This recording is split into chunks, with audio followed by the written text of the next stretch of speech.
अस्सलामुअलैकुम नाजरीन, ईद कुर्बानी इसार के साथ मैं हूं आपका मेज़बान एहसन रज़ा और सबसे पहले बड़ी ईद की बड़ी मुबारकबाद। और मैं हूं उरूज फातिमा और मेरी तरफ से और पूरी सच टीवी की टीम की जानिब से आप सबको बहुत बहुत ईद मुबारक। नाज़रीन, जैसा कि आपके इल्म में है कि ये छोटी और बड़ी ईद जो है हमें कोरोना वबा से लड़ते हुए गुजारी है और बड़ी ईद जो है हमारे लिए बड़ी खुशियां लेकर आई है, क्योंकि कोरोना वबा के मुतालिक ख़बर ये है कि पाकिस्तान में कोरोना का जोर जो है टूट चुका है। लेकिन कोरोना के साथ आप ईद मना रहे हैं, पूरी मुकम्मल एहतियात के साथ आपने ईद मनानी है और बड़ी ईद की खुशियों को मज़ीद बड़ा करना है, दोबाला करना है, कोरोना को मुकम्मल तौर पर शिकस्त देके। बिल्कुल ऐसा ही है, घर में रहें, गेट टुगेदर ज़्यादा ना करें, एहतियात करें। बेशक कोरोना वबा कम हो रहा है पाकिस्तान में, लेकिन हमें SOPs पर अमल दरामद करना है और एहतियात करनी है। और ईद हमने इसीलिए ये शो हमने किया है ताकि आप लोग हमें देख सकें, अपनी ईद अच्छी मना सकें। और हमने कुछ अपने ही टेक्निकल और आउटपुट के लोगों को अपने शो पे बुलाया है ताकि आप हमें देख सकते हैं, आप हमें सुन सकते हैं। किन के थ्रू? तो हमने उन लोगों को आज अपने शो पे मदऊ किया है। तो आइए ऐसा तो हमारे साथ सबसे पहले यहाँ पे पैनल प्रोड्यूसर मोहिब अली हमारे साथ मौजूद हैं। आपको बहुत बहुत ईद मुबारक। और उनके साथ ही साथ हमारे साथ बैठे हुए हैं विज ऑपरेटर, जो कि टीवी स्क्रीन पर जब हमें लफ्ज दिखाई देते हैं लिखे हुए और हर तरफ कार्ड चल रहे होते हैं तो ये इनका कमाल है और ये तेज तेज तेज तेज उंगलियों से वो तमाम अल्फाज लिख रहे होते हैं। तो शिराज हमारे साथ बैठे हुए हैं। शिराज, आपको भी बड़ी ईद की बड़ी मुबारकबाद। और फिर हमारे साथ सीनियर NLE बैठे हैं अता हुसैन। अता, आपको भी बहुत बहुत ईद मुबारक। तो ये जनाब हमारे साथ आउटपुट की टीम है और हमें आप तक पहुंचाने का जरिया ये लोग हैं। तो सबसे पहले मुहिब बैठे हुए हैं, तो मुहिब की जानिब आऊँगा। मुहिब, ये बताइए कि ईद का आगाज़ कैसे किया आपने? बस मॉर्निंग शिफ्ट थी, इधर ही साइड TV में आए हैं सुबह सुबह, तो इधर ही से सब मतलब कि आप लोगों से मिले, अपनी टीम से मिले, इधर ही हमारी ईद गुजर रही है। अच्छा, कितनी ईदें गुजार चुके हैं हमारे साथ आप? मैं तकरीबन 4 साल से इधर हूँ और 4 साल से इधर ईद गुजार रहा हूँ। सही। तो शिराज, आपकी जानिब आऊँगा। आप ये बताइएगा कि ईद, क्योंकि आप तो मुहिब तो यहाँ के नेटिव नहीं हैं, आप तो यहाँ के नेटिव हैं, तो आपने ईद का आगाज़ कैसे किया? बिल्कुल उसी तरह जिसी तरह सब करते हैं। पहले नमाज़ पढ़ी है, नमाज़ पढ़ के हमें आना था वापस जॉब पे, तो आगे हम सारी टीम में बाकी टीम के साथ ईद मुबारक हुई है, ईद शीद मिले हैं, तो अपने काम का आगाज़ शुरू कर दिया है। अभी हमारी शिफ्ट ख़त्म हुई है, आगे कंटिन्यू करेंगे जो कुछ ईद में हमने प्लान किया हुआ है TV के साथ। इस बार हम इधर ही इनके साथ ही हैं, तो उस हिसाब से हम प्लान करेंगे। अभी हमारी शिफ्ट ख़त्म हुई है। तो सही। साथ ही अता हुसैन हमारे साथ मौजूद हैं। अता, आपने कैसे ईद का आगाज़ किया? आज का दिन कैसा रहा आपका? सुबह सवेरे ड्यूटी पे आ गई, तो बस आज ये सारे हमारे साथ जितने भी बैठे हैं वो ड्यूटियों वाले बैठे हुए हैं और बहुत ही अपने काम के साथ जो है बड़े संजीदा लोग हैं। सही। तो मोहिब अली, आप बताइएगा कि जैसे कि अभी आपने कहा कि 4 साल से आप यहाँ हैं, तो 4 साल पहले जो आप घर पे ईद मनाते थे वो कैसी होती थी और इस ईद में क्या, इन ईदों में जो आप यहाँ गुजारते हैं? 4 साल पहले की तो अब भूल ही चुकी है, क्योंकि 4 साल पहले क्यों आप इतने पुराने हो गए? अपने बचपन की ईदें याद नहीं बचपन की होंगी? ईदें, बस वो बचपन था, मतलब कि घर में उस टाइम तो ये होता था कि अबू के साथ जाना, नमाज़ पढ़नी, उसके बाद आए आप सारी फैमिली से ईद मिलते हो, फिर आपने अपने दोस्तों के साथ प्रोग्राम होते हैं, मतलब कि कोई गेट टुगेदर करना होता है, जो वो हिसाब था। अभी ऑफिस में आते हैं सुबह सुबह और आप लोगों के साथ ही ईद मना रहे हैं फिर 4 साल से। सही। शिराज, ये बताइएगा कि आप तो यहाँ के रिहायशी हैं, तो कुर्बानी के लिए कोई बैल शैल, कोई बकरा शकरा, क्या कोई मिस कर रहा होता है बंदा कि यार क्या ऑफिस आ गए हैं, ईद वाले दिन भी ऑफिस आ गए हैं, कुर्बानी करनी थी घर वालों के साथ मिलके, तो बंदे बड़े एक्साइटेड होते हैं कुर्बानी के मामले में? जी, कुर्बानी करनी थी, अभी ईद पड़ी है, कुर्बानी का घर में प्लान चल रहा था, सारे कज़न वगैरह आए हुए थे, मुझे जॉब पे भी आना था, फिर इसलिए आ गया, लेकिन वापसी पे जाएंगे। अच्छा, काम नहीं करना पड़ेगा। कुर्बानी में लेकिन लिया क्या आपने? सिंपल बकरा ही लिया है। अच्छा, सिंपल बकरा लिया। कोई फैशन बकरा भी होता है? फैशन सिंपल लिया है, लेकिन फूल शूल बना के फैशन हो गया थोड़ा सा। छोटी बहन है वो थोड़ा सा। अता, आप कैसे ईद गुजारते हैं? ये सारी ईदें, कितने साल हो गए आपको यहाँ पे ईद गुजारते हुए? तकरीबन मुझे यहाँ पे 8 साल हो गए हैं। अच्छा। और मेरी 8 ईदें इधर ही गुजरी हैं। सही। और आप क्या कुर्बानी करते हैं? कुर्बानी बस इधर ऑफिस के साथ ही होती है। नहीं, कुर्बानी में क्या, बकरा बकरा होता है, लेकिन वो मियाँ वाली होता है। मेरा अच्छा। असल में घर है मियाँ वाली। सही, अता भाई जरा शर्मा भी रहे हैं, लेकिन मैं अता भाई चाह रहा हूं कि आप थोड़ा सा जरा शर्म से थोड़ा सा बाहर निकलें और जरा खुल के हमारे साथ बात करें। वैसे मैं अपने नाज़रीन को बताना चाहूंगा कि जो अता भाई हैं वो सीनियर NLE हैं, और जब आप स्क्रीन के ऊपर देखते हैं पैकेजिंग वगैरह कि हमारी जो पीछे आवाज़ें चल रही होती हैं वो किस तरह से मीटअप कर रही हैं, और तस्वीर जो मिलाई जाती हैं और पैकेज तैयार किए जाते हैं और फिर आपको खूबसूरत सी स्क्रीन नजर आती है, तो वो इनकी बदौलत होती है। तो अता भाई ये जानना चाहूंगा आपसे कि सीनियर NLE के तौर पे आप काम कर रहे हैं, तो कितना मुश्किल देखते हैं पैकेज बनाना, और आने वाले जो लोग हैं उनको किस तरह से आप ट्रेन करना चाहते हैं? ये एक बहुत ही टेक्निकल काम होता है। हमें स्क्रिप्ट दिया जाता है और उसको हमने वीडियो करा के देना होता है। सही। तो यानी कि इसमें सेंस जो बंदे की होती है ये मैटर करती है। कभी ऐसा हुआ है कि आपने, जैसे कि अभी बरसात आई हुई है कराची में, और बरसात की जगह पे आपने मंडियों के वहाँ पे फुटेज वगैरह ऐड कर दी हो वहाँ पे, और पीछे से जो हमारे शिफ्ट इंचार्ज साहब हैं वो चिल्लाना शुरू हो गए हो आपकी इवन की AP, कभी ऐसा हुआ है? नहीं जी, कभी नहीं। बस अच्छा, ऐसा नहीं। शुरू में होता था। शुरू में होता था। कोई एक्सपीरियंस शेयर करें ना हमारे साथ कि शुरू में क्या हुआ जब आपने ये इंडस्ट्री जो है as a non linear editor join की थी? शुरू में तो ज़ाहिर बात है हर बंदे को यानी कि नहीं पता होता कि एक चैनल जो है वो किस तरह चल रहा है। वो बंदा जब कोई एंट्री करता है किसी इदारे में तो फिर उस बंदे को पता चलता है कि अंदर क्या क्या हो रहा है। एक सीखने का प्रोसेस होता है, वो उससे गुजरना होता है हर किसी को, हम भी गुजरे।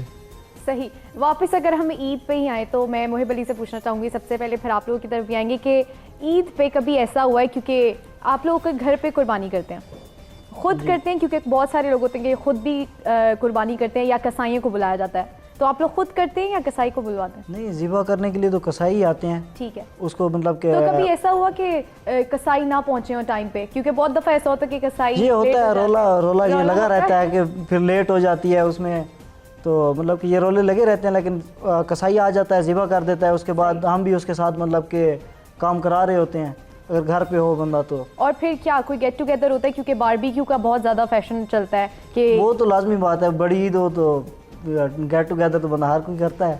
सही। वो ज़रूर प्रोग्राम बनते हैं उसके भी। शिराज, आपकी तरफ आऊँगा कि जो आप कुर्बानी को अभी घर में मिस कर रहे हैं, कभी ऐसा हुआ है आपके यहाँ कि आपने जो बकरा लाया है वो बकरा भाग गया हो? हर भागने तो कभी नहीं दिया, मस्तियाँ करता रहता है, वो बात अलग है, भागने नहीं दिया। क्योंकि आपका सिंपल बकरा है इसलिए वो खाली मस्तियाँ करता है, वो भागने की कोशिश नहीं करता। अच्छा, आप जो हैं विज़ ऑपरेटर के तौर पे काम कर रहे हैं और बड़ी तेज़ उंगलियां चलानी पड़ती हैं। हम हैरानो परेशान होते हैं कि इतनी जल्दी कौन किस तरह से उर्दू लिख लेगा, क्योंकि आजकल तो लोगों के लिए उर्दू बोलना मुश्किल है, तो आपको उर्दू लिखना पड़ती है। तो कभी ऐसा हुआ है कि आप पैकेज बना रहे हों और उसे फट्टा ही कहते हैं हम? फट्टा वैसे कहते हैं, ब्रेकिंग कार्ड होता है। अच्छा, ब्रेक आम लैंग्वेज में हम उसे फट्टा कहते हैं और वैसे वो ब्रेकिंग कार्ड होता है। तो ब्रेकिंग कार्ड के ऊपर जल्दी टाइप करते हुए कभी लफ्ज वगैरह मिस हो जाएं तो फिर कैसा रिएक्शन होता है हेड्स का? वैसे बहुत कम ही होता है, लेकिन कभी कभी हो जाता है, अक्सर होता नहीं है लेकिन कभी कभी हो जाता है, फटे शटे मिस हो जाते हैं, लेकिन बाद में हैंडल कर लेते हैं। लेकिन हेड्स का क्या रिएक्शन होता है ये मैं जानना चाह रहा हूँ। हेड्स को कैसे हैंडल करते हैं? हेड्स का मैं नाम तो नहीं लेने तो चाहूँगा, लेकिन कुछ दिन पहले की बात है, मुझे बताया गया मेरे हेड, ये चीज़ मैं चाहता हूँ कि आप वाक़यात हमारे साथ शेयर करें। अच्छा, हेडलाइनों का टाइम था, मुझे बता के गए हमारे हेड्स कि एक हेडलाइन डबल थी।